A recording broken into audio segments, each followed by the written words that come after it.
Tedededeng. Halo teman-teman semua, kembali lagi pada tugas keempat metodologi desain. Nah, kali ini kita akan membahas mengenai jenis-jenis gaya berpikir. Nah, sebelum itu kita harus mengetahui lebih dulu apa sih itu gaya berpikir. Nah, gaya berpikir merupakan salah satu kunci utama untuk mengembangkan kinerja, baik itu di lingkungan sekolah, lingkungan pekerjaan, lingkungan keluarga, maupun dalam situasi antar pribadi. Pada umumnya, terdapat 4 jenis kategori gaya berpikir dalam otak manusia. Antaranya, gaya berpikir sekuensial konkret, biasa disingkat SK. Nah, singkatan ini untuk mempermudah kita untuk mempelajarinya, teman-teman.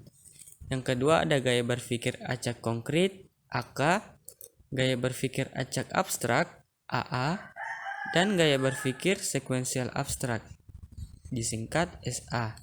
Nah, berikut merupakan penjelasan mengenai keempat jenis gaya berpikir ini. Yang pertama ada gaya berpikir sekuensial konkret atau disingkat SK. Gaya SK ini merupakan gaya berpikir di mana si pemikir berpegang pada kenyataan dan proses informasi dengan cara yang teratur, linear, dan sekuensial. Bagi si pemilik gaya berpikir SK ini, realitas terdiri dari apa yang mereka ketahui yang diperoleh melalui indera fisik mereka nih teman-teman, yang meliputi indera penglihatan, indera pendengaran, indera peraba, indera penciuman, dan indera perasa mereka dan teman-teman. Mereka memperhatikan dan mengingat realitas dengan mudah dan mengingat fakta-fakta, informasi, rumus-rumus, dan juga aturan-aturan khusus dengan mudah. Nah, berikut kiat-kiat jitu bagi si pemilik SK, yaitu membangun kekuatan organisasional yang baik, mengetahui detail yang diperlukan, memecahkan beberapa tugas dalam beberapa tahap, mengatur lingkungan kerja yang nyaman. Yang kedua, ada gaya berpikir acak konkret, AK. Nah, gaya berpikir AK ini memiliki sikap eksperimental yang diiringi dengan perilaku yang kurang terstruktur, teman-teman.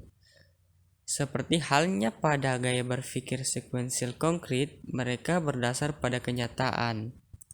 Oleh karena itu, mereka sering melakukan lompatan intuitif yang diperlukan untuk pemikiran yang kreatif dan sebenarnya.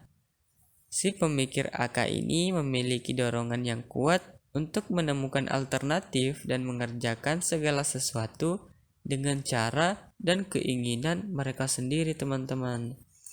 Berikut kiat-kiat jitu bagi si pemilik AK. Menggunakan kemampuan berpikir divergen mereka serta memaksimalkannya. Menyiapkan diri untuk memecahkan masalah, dapat memberikan dan memanage waktu sebaik mungkin, menerima perubahan sebagai kebutuhan, dan mencari dukungan dari lingkungan sekitar. Berikut yang ketiga nih teman-teman, ada gaya berpikir pemikir acak abstrak atau AA. Nah, gaya AA ini merupakan cara berpikir yang tertarik pada nuansa dan cenderung kepada mistisme nih teman-teman. Adapun gaya berpikir AA ini menyerap ide-ide atau informasi serta kesan dan mengaturnya dengan refleksi.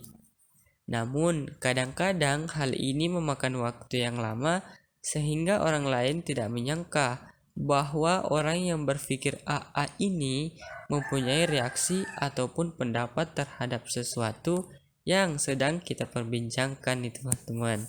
Wah, sangat menarik ya. Si pemikir AA ini mengingat dengan baik jika informasi dipersonifikasikan. Perasaannya juga dapat meningkatkan atau mempengaruhi gaya belajar mereka.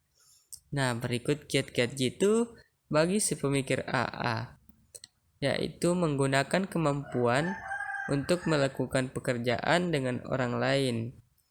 Mengenali seberapa besar sih emosi Anda yang mempengaruhi konsentrasi serta daya ingat Anda.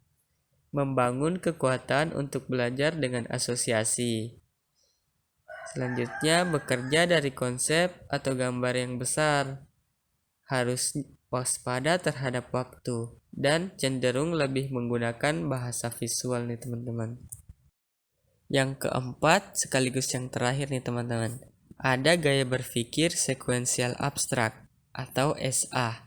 Gaya berpikir SA ini merupakan gaya berpikir yang bersifat dunia teori, metafisis, dan dunia abstrak. Gaya berpikir SA ini cenderung lebih suka berpikir secara konsep dan menganalisis suatu informasi nih teman-teman. Si pemikir SA ini sangat menghargai orang-orang serta peristiwa yang teratur dan sangat rapi.